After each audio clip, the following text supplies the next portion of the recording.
Hello everyone, this is Sakshi Vishnoi. Welcome to Social School. तो इस video में हम लोग हमारी जो क्लास 12th इकोनॉमिक्स है उसमें जो हमारी बुक है मैक्रो इकोनॉमिक्स, उसका जो चैप्टर है ओपन इकोनॉमी मैक्रो इकोनॉमिक्स, उसके फुल चैप्टर एक्सप्लेनेशन का पार्ट 5 देखने वाले हैं। इसके पहले वाले जो पार्ट्स थे उसमें हम लोगों ने जो फॉरेन एक्सचेंज रेट है, foreign exchange market, balance of payment and determination of exchange rate, ये कुछ टॉपिक्स को कवर कर लिया है। अब बैलेंस ऑफ पेमेंट में बेसिकली हम लोगों ने जो बैलेंस ऑफ पेमेंट का मतलब होता है उसे देखा है, बैलेंस ऑफ ट्रेड क्या होता है उसे समझा है। अभी जो है हमारे पास में बैलेंस ऑफ पेमेंट के जो कंपोनेंट्स है वो बच गए हैं, तो इस पर्टिकुलर वीडियो में हम लोग उन्हें ही कंप्लीट करने वाले हैं।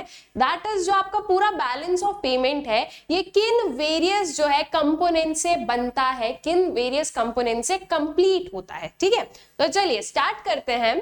तो जो components of balance of payment है उसको ब्रॉडली आप दो पार्ट्स में डिवाइड करोगे। That would be your current account and your capital account. अब यहां पर मैं थोड़ा सा बोलूंगी कि आप लोग रिलेट करो कि हम लोगों ने जो है गवर्नमेंट बजट पढ़ा है। गवर्नमेंट बजट के जो कंपोनेंट्स होते हैं उसे भी ब्रॉडली हमने दो जो है पार्ट्स में डिवाइड किया था। ठीक है, one was your revenue budget and one was your capital budget. ठीक है, तो बेसिकली जो कैपिटल बजट था उसमें हम लोगों ने वो पर्टिकुलर ट्रांजैक्शंस लिए जिसकी वजह से असेट या लायबिलिटीज पर कोई ना कोई इफेक्ट होता है। ठीक है, सेम वे में ये जो कैपिटल अकाउंट है आपका बैलेंस ऑफ पेमेंट का, इसमें भी वही चीजें आती है जिसकी वजह से जो है असेट या लायबिलिटीज पर किसी काइंड का जो है इफेक्ट होता है। ठीक है, वही जो रेवेन्यू बजट था इसमें असेट या लायबिलिटीज में कोई भी चेंजेस नहीं है। Same goes to your current account की इसकी वजह से जो असेट या लायबिलिटीज है उनमें कोई भी चेंजेस नहीं होते हैं। ठीक है, तो यहां से थोड़ा सा आप रिलेट करके जो है याद रख सकते हो कि कैपिटल अकाउंट मतलब कि असेट लायबिलिटीज में चेंजेस। ठीक है, same goes to here capital account asset and liabilities में चेंजेस। गवर्नमेंट बजट में जो हम लोगों ने देखा था वो बेसिकली गवर्नमेंट के ट्रांजेक्शंस की वजह से हो रहा था, एंड बैलेंस ऑफ पेमेंट में जो हम पढ़ते हैं वो किसकी वजह से हो रहा है, रेस्ट ऑफ द वर्ल्ड। ठीक है, ROW लिख दूं मैं शॉर्ट में, rest of the world and जो रेसिडेंट्स है आपकी कंट्री के उनके बीच में जो वेरियस ट्रांजैक्शंस होते हैं। ठीक है, so this is basically your capital account और ये है आपका क्या, करेंट अकाउंट। अब ये तो हमने इसका जो है बैलेंस ऑफ पेमेंट का ब्रॉड क्लासिफिकेशन देखा है। इनके अंदर भी जो है आप लोगों को वेरियस क्लासिफिकेशंस देखने को मिलेंगे। दैट इज करेंट अकाउंट में भी जो है वेरियस चीजें हम लोग देखेंगे एंड कैपिटल अकाउंट में हम लोग वेरियस चीजें देखेंगे। अब देखो लास्ट वाला जो वीडियो था जिसमें हम लोगों ने बैलेंस ऑफ पेमेंट को पढ़ा था उसमें मैंने आप लोगों को बताया था कि जब भी बैलेंस ऑफ पेमेंट आएगा आपके सामने तो आपको 4 चीजें याद रखनी है। कौन कौन सी, विजिबल गुड्स, ठीक है, then we have what, invisible goods, ठीक है, फिर आता है हमारे पास में unilateral transactions and we have the capital transfers. ठीक है, तो ये कुछ चीजें हैं। अब ये 4 कंपोनेंट्स जो है ना इन्हें ही हम लोग डिवाइड करने वाले हैं into current account and in capital account. All right, अब मैंने आप लोगों को लास्ट वाले वीडियो में बोला था कि ये जो विजिबल गुड्स है इसमें एक पर्टिकुलर चीज आपकी आती है मशीनरीज एंड ऑल।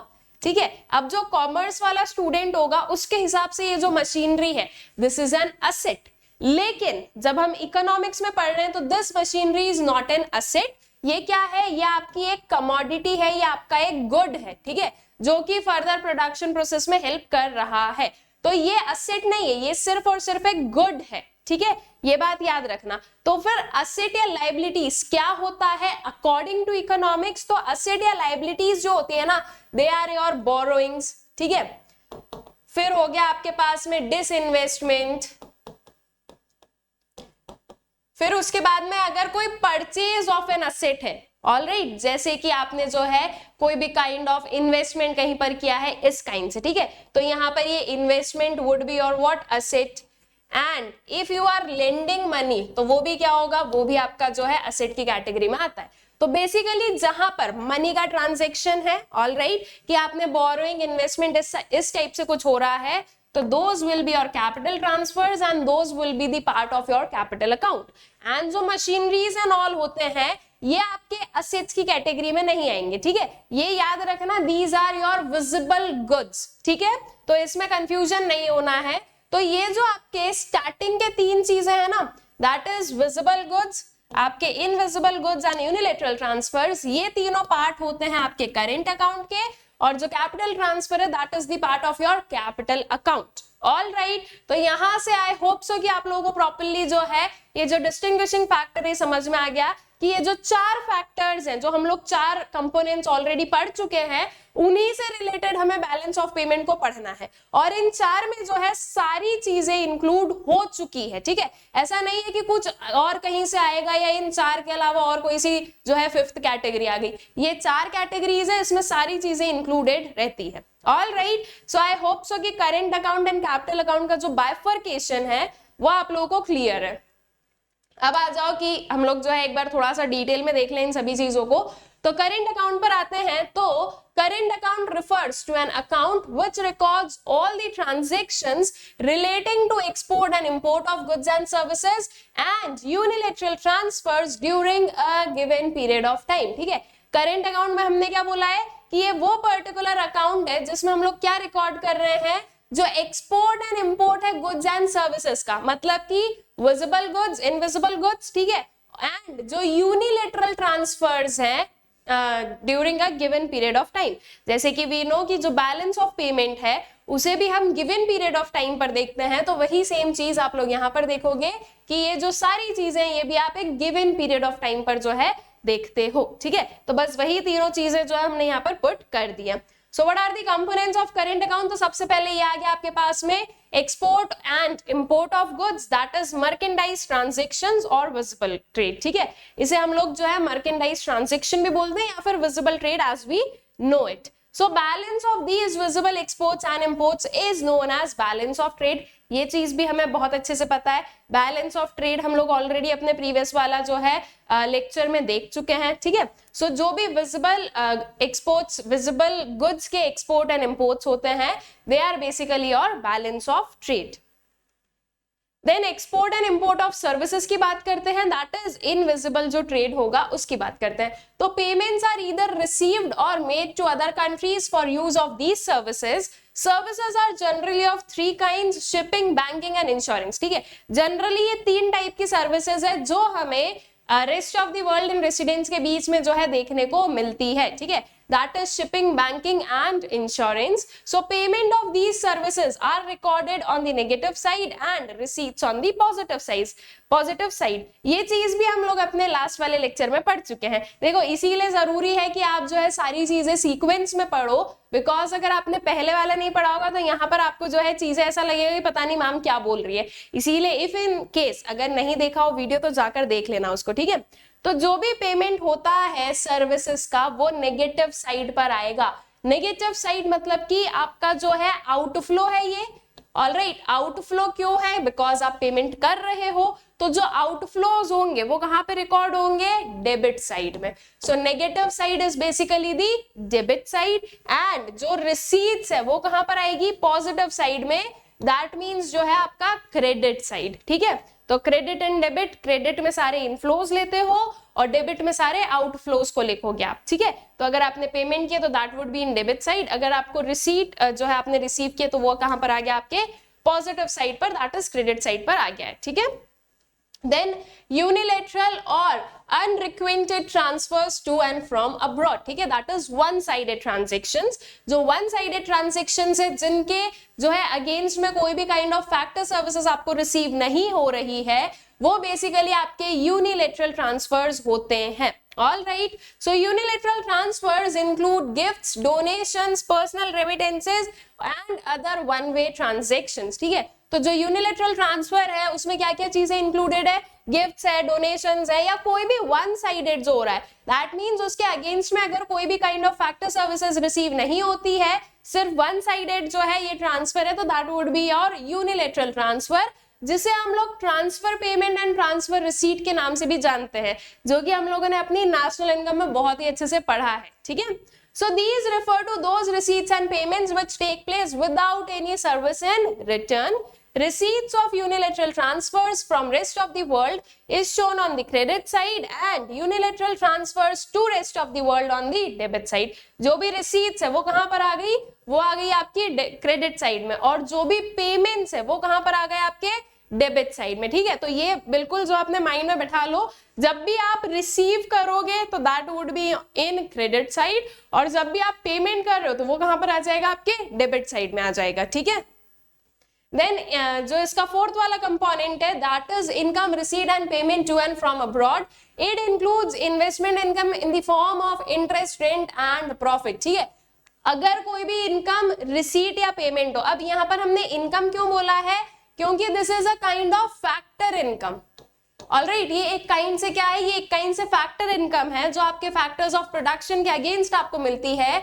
जैसे कि आपको कुछ इस फॉर्म में जो है अगर इनकम मिल रही है, दैट इज इंटरेस्ट हो गया, रेंट हो गया, प्रॉफिट हो गया, तो ये चीज, ठीक है। So apart from those three components, एक और हमारे पास में क्या है कि जो भी इनकम आप रिसीव करते हो या फिर अगर आप कोई काइंड ऑफ पेमेंट करते हो तो, और यूनिलैटरल ट्रांसफर्स को इनकम नहीं बोला जाता है because they are one sided, उसके अगेंस्ट आपने जो है इनकम को अर्न नहीं किया है। एंड यहाँ पर जो ये होती है आपकी फैक्टर इनकम, उसे हम इनकम बोलते हैं, रीजन बीइंग कि ये आपने अर्न की है, ठीक है। तो कोई भी काइंड ऑफ जो है इंटरेस्ट, रेंट, प्रॉफिट अगर आप रिसीव करते हो from rest of the world, या फिर अगर आप पे करते हो to rest of the world, तो वो जो है इसी का पार्ट रहेगा, ठीक है। So current account shows net income. Current account क्या बताती है, नेट इनकम बताती है। दैट मीन्स वो जो आपका करेंट अकाउंट है वो ये बता रहा है कि आपने कितने पेमेंट्स किए हैं to rest of the world and आपको कितना जो है रिसीट मिला है from rest of the world. तो यहाँ पर नेट इनकम शो होती है दैट आपने कितना कमाया, सारा पेमेंट करने के बाद में आपकी कंट्री वालों ने कितना कमाया है, ठीक है। So current account records all the actual transactions of goods and services which affect the income, output and employment of a country. ये directly affect करती है, ठीक है, because these are what आपके जो normal transactions है। जो हम कैपिटल वाले में देखेंगे वो तो फिर क्या चीज हो जाती है कि कभी कभी जो है अकॉर्डिंग टू दी सिचुएशन जो भी प्रिवेल करे उस हिसाब से ट्रांजेक्शंस अंडरटेक करने पड़ते हैं। लेकिन ये जो चीजें हैं दीज आर लाइक कि ये तो होनी ही है, ठीक है। इन्हें कोई मतलब नहीं कि क्या सिचुएशन चल रही क्या नहीं चल रही है, जिसको जितने गुड्स खरीदने वो उतने खरीदेगा, जिसको जितना यूनिलैटरल ट्रांसफर करना है वो करेगा, ये सारी चीजें, ठीक है। तो इन्हें यहाँ से मतलब कि जो करेंट अकाउंट होता है वो हमें एक्चुअल इनकम शो करता है कि आपकी कंट्री में या आपके रेसिडेंट्स ने जो है एक्चुअली में कितनी इनकम रिसीव की है from rest of the world after deducting the payments, ठीक है। दैट इज जो नेट इनकम रहेगी। So it shows the net income generated in the foreign sector, ठीक है। फॉरेन सेक्टर में कितनी इनकम जनरेट हुई है उस चीज को शो करता है आपका current account, all right. Then balance of current account पर आओ तो बैलेंस का मतलब क्या होता है कि आपके पास में दो चीजें हैं, one is your payment, one is your receipts, ठीक है। अब जरूरी तो नहीं है ना कि आपके पेमेंट्स एंड रिसीट्स इक्वल हो, और जरूरी क्या नहीं, ये चीज हम लोग बहुत ही रेयर केसेस में देखते हैं या हमें देखने को मिलेगी कि जितना पेमेंट है उतना रिसीट है, ठीक है। कहीं ना कहीं थोड़ा बहुत जो है ऊपर नीचे होता ही है, ऑलराइट। तो वो जो ऊपर नीचे हो रहा है वो कभी आपकी रिसीट ज्यादा भी हो सकती है, कभी आपकी रिसीट भी कम हो सकती है, पेमेंट ज्यादा हो सकता है। तो इस पर्टिकुलर केसेस को हम लोग क्या बोलते हैं, so the net value of credit and debit balances in the balance of current account। सबसे पहले है we have the current account surplus, ठीक है। current account surplus that means what, surplus, profit। profit कब होगा, जब आपकी इनकम ज्यादा हो आपके पेमेंट से। so it arises when credit items are more than debit items, ठीक है। क्रेडिट आइटम्स मतलब कि हमारा जो इनफ्लो है, हमारी जो रिसीट्स है, तो जब क्रेडिट आइटम्स जो है वो ज्यादा रहेंगे आपके डेबिट आइटम से, so that would be a surplus वाली condition. So it indicates net inflow of foreign exchange. ये क्या इंडिकेट करता है कि फॉरेन एक्सचेंज का net inflow, in the sense कि आपकी कंट्री में फॉरेन एक्सचेंज का इनफ्लो ज्यादा हुआ है as compare to the outflow, ठीक है। Then comes to current account deficit. Deficit मतलब कि लॉस वाली कंडीशन। लॉस वाली कंडीशन कब अराइज होगी, जब जो है आपके पेमेंट ज्यादा हो जाएंगे आपकी रिसीट से। So it arises when debit items are more than credit items, ठीक है। डेबिट वाले आइटम्स क्या है, ज्यादा है आपके क्रेडिट वाले आइटम से। That is when foreign exchange receipts in the current account fall short of foreign exchange payments, it leads to current account deficit, ठीक है। जब आपकी जो फॉरेन एक्सचेंज रिसीट्स है वो कम हो जाएगी आपके फॉरेन एक्सचेंज पेमेंट से, तो वो कौन सा पर्टिकुलर कंडीशन या केस रहेगा, डेफिसिट वाला जो है कंडीशन रहेगी, ठीक है। देन ये कुछ हमारे पास में क्रेडिट एंड डेबिट आइटम्स है, एंड जो है बैलेंस है, या वी वुड से कि जो नेट क्रेडिट है वो हम लोग बताते हैं कि ये जो आपके जो वेरियस आइटम्स है इन द करेंट अकाउंट वो कैसे हैं। So we will take visible trade. Visible trade में क्रेडिट आइटम क्या होगा, जो एक्सपोर्ट कर रहे हैं हम गुड्स को, हम एक्सपोर्ट कर रहे हैं तो हमें क्या रिसीव हो रहा है, उसके बदले में पेमेंट रिसीव हो रहा है, दैट मींस ये जो है ये हमारे लिए क्या है, रिसीट है, ठीक है। यहाँ पर इंपोर्ट ऑफ गुड्स, अगर आप गुड्स को इंपोर्ट कर रहे हो तो आपको पेमेंट करना पड़ेगा। तो सबसे पहले we have credit items exports and imports, और इसका जो नेट क्रेडिट है वो क्या है, नेट एक्सपोर्ट्स ऑफ गुड, ठीक है। देन इनविजिबल में आ जाएगा आपका exports of services and import of services, इसका net credit would be net exports of services. Then you have unilateral transfers, तो यूनिलेटरल ट्रांसफर्स में अगर आपकी रिसीट्स है तो वो आपका क्रेडिट आइटम है, तो दैट इज ट्रांसफर रिसीट्स, और अगर आपके पेमेंट्स है तो वो आपका क्या है, डेबिट आइटम है, ठीक है। तो transfer payments in debit item, तो यहाँ पर हमने लिखा net transfer of receipts, that means receipts minus payment वाली कंडीशन, ठीक है। Then income receipt and payment की बात की जाए अगर, तो अगर आपने इनकम को रिसीव किया है तो वो क्रेडिट है, अगर आपने इनकम पे की है, ठीक है, आपने किसी काइंड का पेमेंट किया है तो दैट वुड बी डेबिट, और इसका जो आपका नेट क्रेडिट होगा वो क्या होगा, नेट इनकम रिसीट, ठीक है। तो इस पर्टिकुलर टेबल को आप आपके रेफरेंस के लिए रख सकते हो कि जब आपको रिवाइज करना पड़े तो आप इन चीजों को क्या कर सको, इन चीजों को देखकर क्विकली जो है रिवाइज कर सकते हो, पूरा पूरा पढ़ने की जरूरत नहीं पड़ेगी आपको। All right, so I guess कि करंट अकाउंट के जो वेरियस कंपोनेंट्स है आप लोगों को क्लियर है। Now comes to the capital account.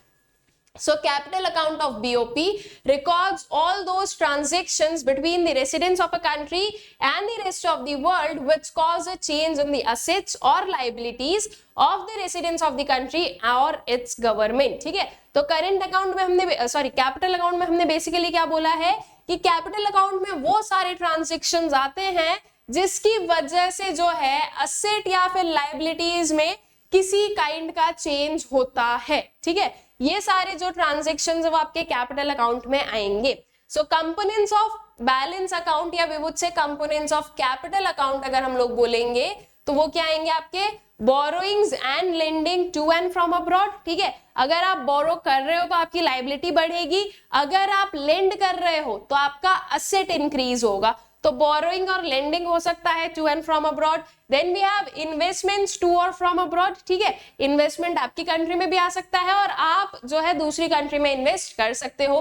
Then you have change in foreign exchange reserves, ठीक है। जो आपका फॉरेन एक्सचेंज रिजर्व है उसमें अगर कोई चेंज होता है तो that is also the part of your capital account, ठीक है। अब इन तीनों को जो है हम लोग थोड़ा सा डिटेल में देख लें कि क्या क्या वेरियस चीजें हैं जो कि हमें जो है इसमें इंक्लूड करनी रहती है।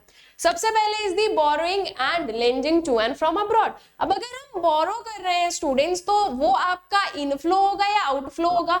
देखो आपने बोरो किया है तो दैट मीन्स कि आपकी कंट्री में पैसा आया है, एंड जब भी हमारे पास में पैसा आ रहा है तो हम उसे क्या कहते हैं, हम उसे कहते हैं इनफ्लो है, एंड दैट वुड बी और क्रेडिट साइड पर जो लिखने वाले हैं, ठीक है, दैट इज पॉजिटिव साइड पर आएगा। So basically receipts of such loans and repayment of loans by foreigners are recorded on positive side।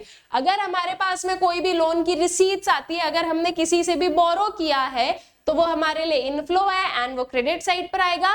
Plus अगर मान लो कि हमने जो है किसी को लोन देकर रखा था, ठीक है, अब उन्होंने क्या किया, उन्होंने उसका रीपेमेंट कर दिया है, तो जब उन्होंने रीपेमेंट किया है तो हमारे पास में मनी इनफ्लो हुआ है, and this inflow will be what, आपका यहां पर आएगा, ठीक है, दैट इज ये जो रीपेमेंट ऑफ लोन्स है बाय फॉरेनर्स। अगर कोई फॉरेनर आपको रीपे कर रहा है लोन तो आपके लिए दैट वुड बी इनफ्लो, जो कि पॉजिटिव साइड में रिकॉर्ड होगा, दैट इज क्रेडिट साइड में रिकॉर्ड किया जाएगा। Then you have lending abroad. अगर आपने मनी को लेंड किया है, ठीक है, आपने मान लो मनी लेंड किया है टू श्रीलंका, तो आपकी कंट्री से मनी बाहर गया है तो दैट वुड बी आउटफ्लो, और ये आपके डेबिट साइड में जो है नोट डाउन हम लोग करेंगे। या फिर अगर कोई भी repayment of loan to abroad है, ठीक है, मान लो आपने जो है लोन लिया था यूएस से और अब आप उसको रीपे कर रहे हो, तो जब आप रीपे कर रहे हो तो आपकी कंट्री से जो है पैसा बाहर जा रहा है, दैट इज द आउटफ्लो, ठीक है। तो ये क्या होगा, ये भी आपके डेबिट साइड में आएगा। डेबिट और क्रेडिट साइड में सेंटिमेंट्स को मत लाना कि नहीं नहीं बोरोइंग कर रहे हैं तो ये तो अच्छा थोड़ी ना है, तो ये हम नेगेटिव साइड में लिख दें? बिल्कुल नहीं। डेबिट और क्रेडिट साइड में आपको सिर्फ ये देखना है कि इनफ्लो हो रहा है मनी का या आउटफ्लो हो रहा है, ठीक है। अगर इनफ्लो हो रहा है तो क्रेडिट साइड में लिख दो, अगर आउटफ्लो हो रहा है तो डेबिट साइड में लिख दो, इररिस्पेक्टिव ऑफ द फैक्ट कि वो आपकी इकोनॉमी के लिए अच्छा है या बुरा है, उस पर हमें ध्यान नहीं देना है, ठीक है। सो लेंडिंग अब्रॉड और repayment of loan to abroad is recorded as negative or debit item, ठीक है। Then investment to and from abroad, अब सिंपल सी चीज है, अगर इन्वेस्टमेंट फ्रॉम अब्रॉड है दैट मीन्स आपकी कंट्री में इन्वेस्टमेंट आ रहा है, तो वो क्या है, वो इनफ्लो है, और जब इनफ्लो है तो what it will be, your credit वाला आइटम, ठीक है। दैट इज आप जो है उसको क्रेडिट साइड में नोट डाउन करोगे। एंड अगर आप इन्वेस्टमेंट कर रहे हो टू अब्रॉड, ठीक है, दैट मीन्स आपकी जो रेसिडेंस है वो कहीं पर भी इन्वेस्ट कर रहे हैं, तो that is a kind of outflow, ठीक है। और वो आउटफ्लो है इसलिए उसे हम कहाँ लिखेंगे, डेबिट साइड में लिखेंगे। तो investment from abroad are recorded on the positive, that is credit side, as they bring in foreign exchange, and investment to abroad are recorded on the negative, that is debit side, as they lead to outflow of foreign exchange, ठीक है। तो इसको हमने debit में क्यों लिखा है, क्योंकि इससे जो है आउटफ्लो हो रहा है हमारे फॉरेन एक्सचेंज का। All right, so I guess कि इन्वेस्टमेंट वाला कंसेप्ट क्लियर है। अब देखो जो इन्वेस्टमेंट है ना सॉरी, वो दो टाइप्स में हो सकता है। वो दो टाइप्स क्या होते हैं ये अच्छे से समझो। First one is your foreign direct investment and the second one is your portfolio investment, ठीक है। Now basically what is foreign direct investment, अब ये इसका मतलब क्या होता है उसको समझो। जैसे कि फॉर एन एग्जाम्पल इन्फोसिस जो है वो आई, ठीक है, वो इंडिया में जो है एंटर की, और इंडिया में जो है उन्होंने प्रॉपर अपना जो है पूरा सेटअप जमाया, पूरा जो एस्टैब्लिशमेंट एंड ऑल किया, ठीक है। तो ये जो होगा ना, this is foreign direct investment, कि इन्फोसिस जो है वो अपने साथ में वेरियस जो है टेक्नोलॉजीज लेकर आई है, इन्फोसिस जो है वो एम्प्लॉयमेंट जनरेट कर रही है। ऑब्वियस सी बात है, अगर वो इंडिया में सेटअप हुई है तो यहाँ के लोगों को एम्प्लॉयमेंट मिलेगा, ठीक है। वो इंडिया में जो है एडवांस टेक्नोलॉजीज लेकर आने वाली है, वो इंडिया को वेरियस काइंड ऑफ जो है इनकम जनरेट करके देगी। लाइक जब वो लैंड, किसी भी लैंड एरिया पर जब उन्होंने एस्टैब्लिशमेंट उनका बनाया है, अगर उन्होंने जो है उनकी किसी भी फर्म को वहां पर बनाया है, तो उसका रेंट पे करना, इलेक्ट्रिसिटी यूज हो रहा है, सारी चीजें, ठीक है। सो ये होता है आपका फॉरेन डायरेक्ट इन्वेस्टमेंट, ठीक है, कि जब कोई भी कंपनी जो है वो अगर मान लो उनका जो सेटअप है वो आपकी कंट्री में कर ले, तो that is foreign direct investment. So it refers to purchase of an asset such that it gives direct control to the purchaser over an asset, for example purchase of land and building, ठीक है। तो इन्फोसिस आई, उन्होंने एक land area को खरीदा, क्या है यहाँ पर डायरेक्ट कंट्रोल है, वो डायरेक्टली कंट्रोल कर रही है, उन्हें जो भी करना है उस पर्टिकुलर जो है लैंड पर वो कर रहे हैं। All right, so this is the direct वाला कंट्रोल, ठीक है, कि हाँ आपने कोई असेट्स खरीदा है, आपने अपनी कोई न्यू यूनिट यहाँ पर स्टैब्लिश की है, these are the part of foreign direct investment. फिर आता है आपके पास में एक पोर्टफोलियो इन्वेस्टमेंट का कंसेप्ट। इसमें भी बेसिकली आपके पास में एक चीज आती है, that is foreign institutional investment, ठीक है, दैट इज FII।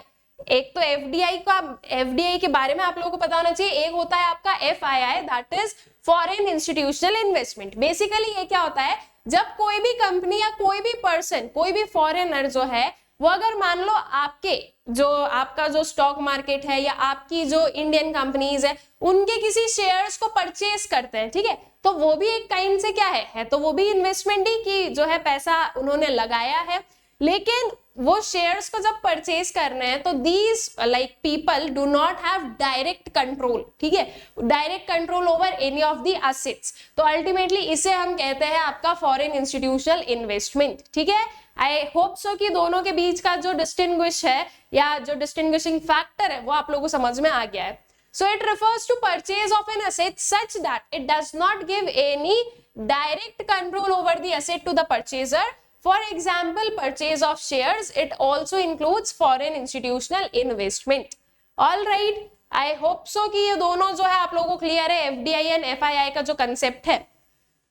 देन जो इसका थर्ड कंपोनेंट है that is change in foreign exchange reserve, ठीक है। जो फॉरेन एक्सचेंज रिजर्व है उसमें जो चेंजेस होते हैं वो भी हम क्या करते हैं, वो भी हम नोट डाउन करते हैं इन कैपिटल अकाउंट। तो ऑब्वियस सी बात है, अगर फॉरेन एक्सचेंज आपके पास में आ रहा है दैट मींस अगर इनफ्लो है तो that would B part of your credit side, और अगर आउटफ्लो है तो that would be the part of your debit side. So the foreign exchange reserves are the financial assets of the government held in the central bank. A change in reserve serves as the financing item in the India's BOP. जो foreign exchange reserve है वो क्या है, वो है आपके financial assets जो कि सेंट्रल बैंक के पास में रखे हुए हैं, ठीक है। That mean central bank maintain करके रखती है रिजर्व्स एंड ऑल को। अगर कोई भी चेंज होता है रिजर्व्स में तो वो एक जो है आपका फाइनेंसिंग आइटम बनता है इंडिया के बीओपी का, ठीक है। दैट मींस इंडिया के बीओपी पर जो है उसका इफेक्ट हमें देखने को मिलता है। So any withdrawal from the reserves is recorded on the positive, that is credit side, and any addition to these reserves is recorded on the negative, that is debit side. It must be noted that change in reserve is recorded in the BOP account and not reserve. अब इसके पहले ये वाला यहाँ तक का जो चीजें हुई है उसको समझते हैं कि अगर कोई भी विड्रॉल होता है रिजर्व्स में से तो वो आप लोग पॉजिटिव साइड में लिखोगे। अब ऐसा कैसे हुआ, अब देखो सिंपल सी चीज है, रिजर्व जो है वो सेंट्रल बैंक ने मेंटेन करके रखा है कि भाई जब भी जैसे भी जरूरत लगेगी उस चीज को यूज किया जाएगा। जब आप उस रिजर्व में से विड्रॉ करोगे तो दैट मीन्स वो मनी जो है वो इकोनॉमी में आएगा, ठीक है। अभी तक वो सेंट्रल बैंक के पास में रखा था, अब वो जो पर्टिकुलर रिजर्व आपने विड्रॉ किया है वो अमाउंट आपकी इकोनॉमी में आने वाला है, तो दैट वुड बी इनफ्लो। और क्योंकि वो इनफ्लो है इसलिए ये क्या है, आपके क्रेडिट साइड का पार्ट रहेगा, ये क्रेडिट साइड में हम इसे नोट डाउन करेंगे। जब हम कोई भी एडिशन कर रहे हैं, ठीक है, अगर मान लो कि रिजर्व बैंक को ऐसा लग रहा है कि नहीं नहीं इकोनॉमी में जो है बहुत ज्यादा क्या हो गया है, फॉरेन एक्सचेंज हमें देखने को मिल रहा है, तो उसको थोड़ा सा क्या कर ले, हम विड्रॉ कर लेते हैं from the economy. That means कि रिजर्व में उसको जो है मेंटेन कर लेते हैं इतने पर्टिकुलर अमाउंट को। तो अगर कोई भी एडिशन होता है रिजर्व में तो that would be written on the debit side because वो इकोनॉमी से आउटफ्लो रहेगा, ठीक है। ये जो सेंट्रल बैंक ने रिजर्व मेंटेन करके रखा ना उसको समझ लो कि ये रिजर्व मेंटेन किया है, इकोनॉमी यहाँ पर है, ये जब इसके अंदर आता है तो वो आपके इनफ्लो रहेगा और जब ये वापस यहाँ पर चला जाएगा तो वो आउटफ्लो रहेगा, ठीक है। आई होप सो ये चीज जो है वो क्लियर हो गई होगी। अब इसके अलावा जो यहाँ पर ये लिखा हुआ है दैट इज जब भी हम बीओपी अकाउंट बनाएंगे तो उसमें ये जो चेंज इन रिजर्व है उसे हमें चेंज इन रिजर्व अकाउंट के अंदर ही रिकॉर्ड करना है, सिंपली रिजर्व अकाउंट के अंदर रिकॉर्ड नहीं करना है। अब ये जो चीज है ये बहुत ज्यादा आप लोगों के लिए बेनिफिशियल नहीं है, मतलब सिर्फ एक बार रीड कर लो इतनी ही है, बिकॉज जो है आप लोगों के पास में इस टाइप के क्वेश्चन नहीं आएंगे कि आपको बीओपी अकाउंट बनाना पड़े, ठीक है। तो इसलिए जो है इतना बहुत ज्यादा जो है इंपॉर्टेंस वाली जो है ये हमारे पास में पर्टिकुलर लाइन नहीं है। All right, so balance on capital account पर आते हैं। So the net value of credit and debit balances in the balance on capital account. So surplus in capital account, surplus कब होगा, वही चीज जब इनफ्लो ज्यादा हो जाएगा आपके आउटफ्लो से, और डेफिसिट कब होगा, जब आपका इनफ्लो कम हो जाएगा और आउटफ्लो ज्यादा हो जाएगा। So surplus in capital account arises when capital items are more than debit items. When credit items. Okay. So when credit items are more than the debit items, it indicates net inflow of capital. ठीक है. तो surplus कब है? जब आपके credit item ज्यादा है, that means inflow ज्यादा है आपके outflow से, और ये क्या इंडिकेट कर रहा है कि इनफ्लो हो रहा है कैपिटल का, ठीक है। दैट मींस आपके पास में जो है आफ्टर ऑल दी पेमेंट्स आपके पास में थोड़ा इनफ्लो बचा है। एंड डेफिसिट क्या हो जाएगा, deficit in capital account arises when debit items are more than the credit items, it indicates net outflow of capital, ठीक है। अगर जो है डेफिसिट वाली कंडीशन आती है तो ये बताता है कि आपकी कंट्री से आउटफ्लो क्या है, ज्यादा है as compare to the inflows, ठीक है।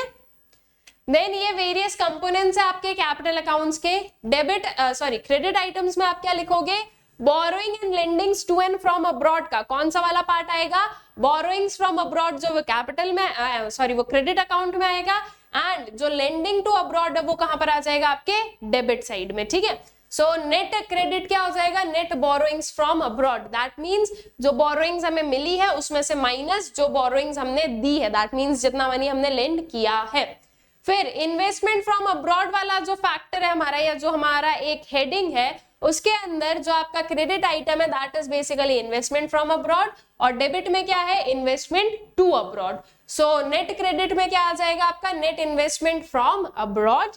Then you have change in foreign exchange reserve, तो अगर फॉरेन एक्सचेंज रिजर्व में डिक्रीज है, दैट मींस अगर विड्रॉल है फॉरेन एक्सचेंज रिजर्व का तो वो आपका क्रेडिट आइटम है, और अगर आप एडिशन कर रहे हो फॉरेन एक्सचेंज रिजर्व में, दैट इज अगर आप इंक्रीज कर रहे हो फॉरेन एक्सचेंज रिजर्व को, तो that basically would be the part of net change in foreign exchange reserves, ठीक है।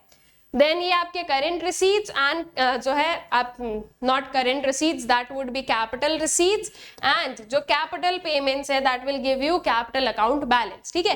तो आप चाहो तो इसका भी जो है प्रॉपर टेबल बनाकर अपने पास में रख सकते हो, जो कि आप लोगों को हेल्प करेगा आपके रिवीजन एंड ऑल में, ठीक है। Then balance on current account versus balance on capital account, ठीक है। जो करेंट अकाउंट और कैपिटल अकाउंट का बैलेंस है उन दोनों से हमें क्या समझ में आता है, ठीक है।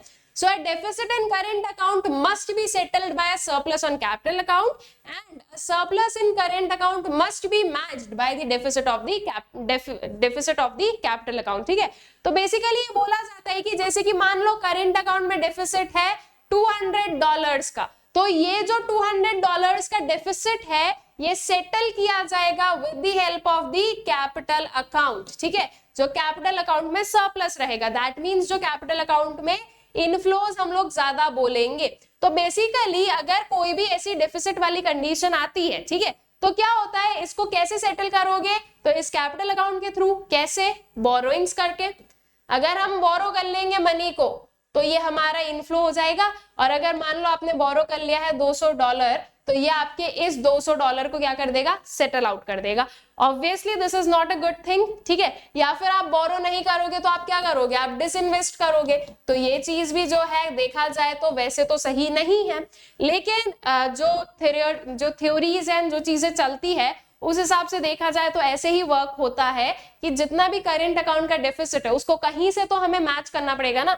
ये डेफिसिट है मतलब कि $200 का पेमेंट हमें करना है, ऑलराइट। ये extra payment after all the payment you have done, आपकी इनकम खत्म हो गई है, अभी भी आपके पास में इतना जो है आपको पेमेंट करना है, तो अब आप कैसे करोगे, आप या तो बोरो करोगे, आप डिसइन्वेस्ट करोगे, उससे आपको मनी मिलेगा और फिर आप इसका पेमेंट करोगे। तो जो भी डेफिसिट होता है करेंट अकाउंट में वो जो है आपके कैपिटल अकाउंट के सरप्लस से ही उसको जो है सेटल आउट किया जाता है।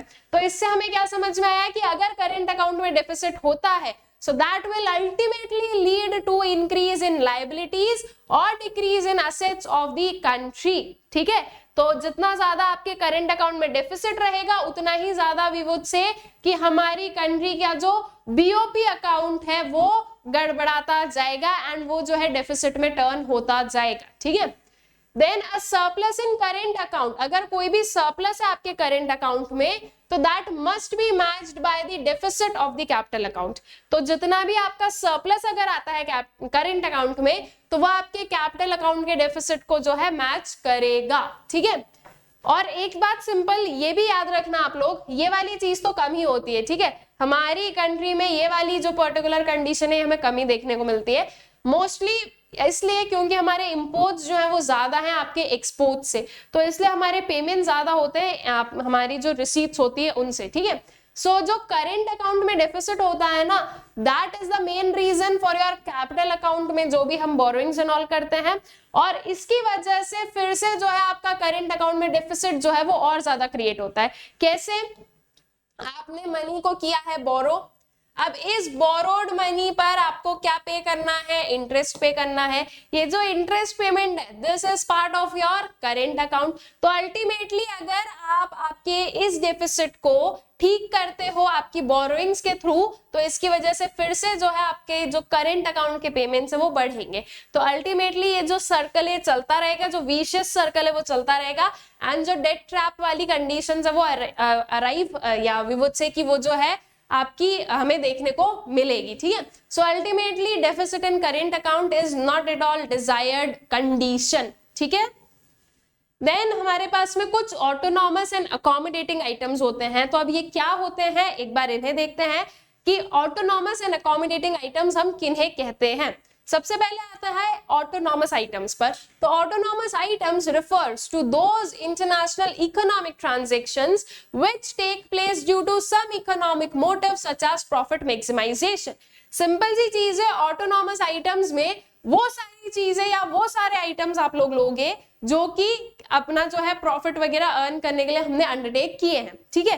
दैट मीन्स वो सारी चीजें जो आप लोगों को जो भी एक्सपोर्ट करना है, जो भी इंपोर्ट करना है, जो भी गुड्स, जो भी services, any kind of unilateral transfer, कुछ भी, ठीक है। तो जब आप ये सब कुछ अपनी मर्जी से कर रहे हो, आपको कोई फर्क नहीं पड़ रहा है कि आपकी कंट्री में जो है इनफ्लो या आउटफ्लो पर क्या असर है, या एक्सपोर्ट या इंपोर्ट पर क्या इसका इफेक्ट है, या बैलेंस ऑफ पेमेंट पर क्या इफेक्ट है, ठीक है। हम ये कुछ भी सोचकर जो है ट्रांजैक्शंस को अंडरटेक नहीं कर रहे, हम अंडरटेक कर रहे हैं क्योंकि हमें करना है। तो ऐसे पर्टिकुलर आइटम्स को या ऐसे ट्रांजैक्शंस को जो है ऑटोनॉमस आइटम्स या फिर ऑटोनॉमस ट्रांजैक्शंस कहा जाता है। So also known as above the line items, ठीक है, इन्हें हम अबव द लाइन आइटम्स भी कहते हैं। Autonomous transactions are independent of the state of BOP account, ठीक है। ये बीओपी अकाउंट के स्टेट से इंडिपेंडेंट है, चाहे आपका बीओपी कितना भी डेफिसिट में जा रहा है तो भी ये आइटम्स जो है इन्हें कोई फर्क नहीं पड़ेगा, इन दी सेंस कि जिसे भी जो भी चीजें जो है आपकी ट्रांजैक्शंस करने हैं वो करेगा, ठीक है। उसमें जो है आपके बीओपी अकाउंट के स्टेट से कोई मतलब नहीं होता है। Autonomous transactions take place on both current and capital account, ये करेंट और कैपिटल अकाउंट दोनों पर जो है हो सकते हैं, ठीक है। दैट मींस जो वेरियस हमने कंपोनेंट्स देखे हैं करेंट और कैपिटल अकाउंट के, उसमें जो वेरियस ट्रांजैक्शंस या कंपोनेंट्स देखे हैं वो जिस भी पर्सन को अंडरटेक करना है ही और she can like undertake it, और उन्हें जो है बीओपी स्टेट से कोई मतलब नहीं है। तो अगर ऐसे पर्टिकुलर ट्रांजैक्शंस होते हैं तो हम उन्हें ऑटोनॉमस ट्रांजैक्शंस कहते हैं, ठीक है।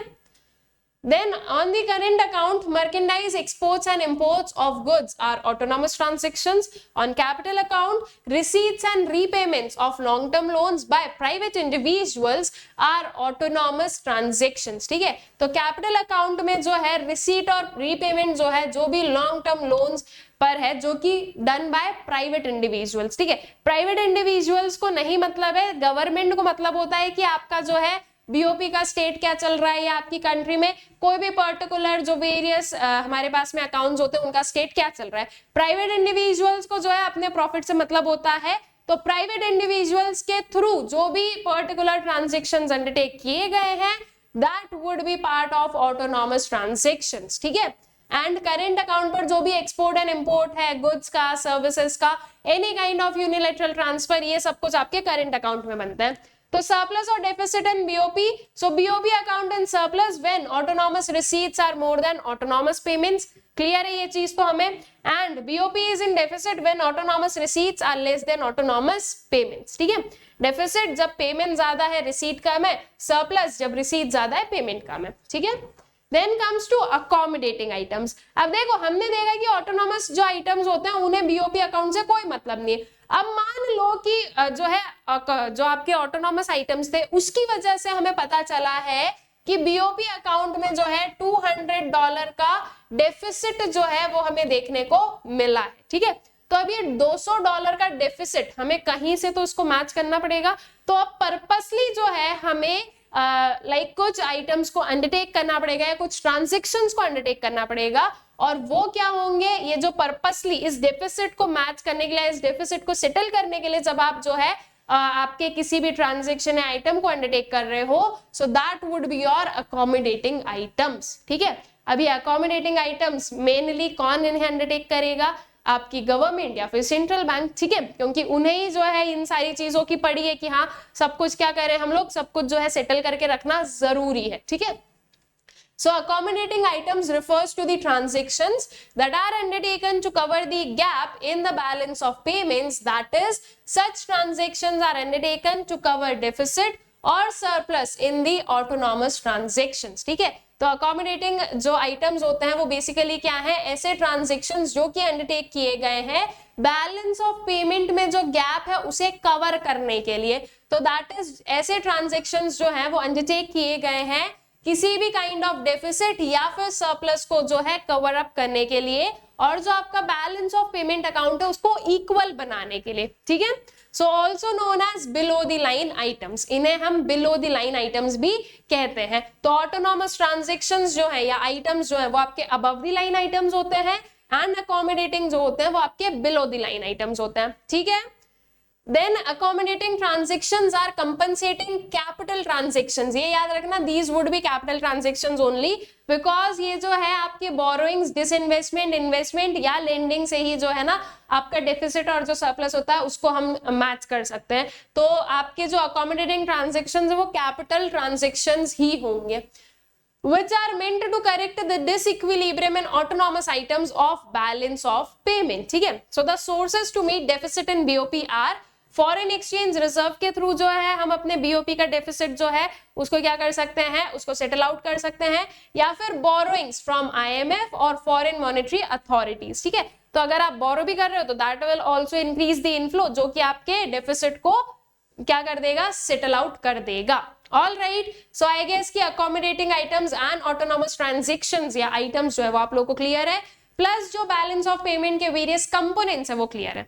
अब यहां से हमें क्या समझ में आया कि बैलेंस ऑफ पेमेंट में जो है कुछ काइंड ऑफ डेफिसिट होता है, और अगर हम इंडिया के कंटेक्स्ट में देखें तो हमें डेफिसिट ही देखने को मिलता है मेजॉरिटीली, एंड बहुत ही रेयर केसेस में, ठीक है। मतलब कि मुझे अभी तक तो ऐसा कुछ याद नहीं कि कभी हमने ये देखा हो कि बैलेंस ऑफ पेमेंट सरप्लस में गया हो। तो इंडिया के अगर कंटेक्स्ट में देखें तो हमारा डेफिसिट ज्यादा होता है, दैट मीन्स हमारे आउटफ्लोज ज्यादा होते हैं एज कंपेयर टू इनफ्लोज। तो अब ये डेफिसिट के पीछे के रीजंस क्या है वो हमें समझने हैं, वो हम लोग समझेंगे अपने नेक्स्ट वाले लेक्चर में।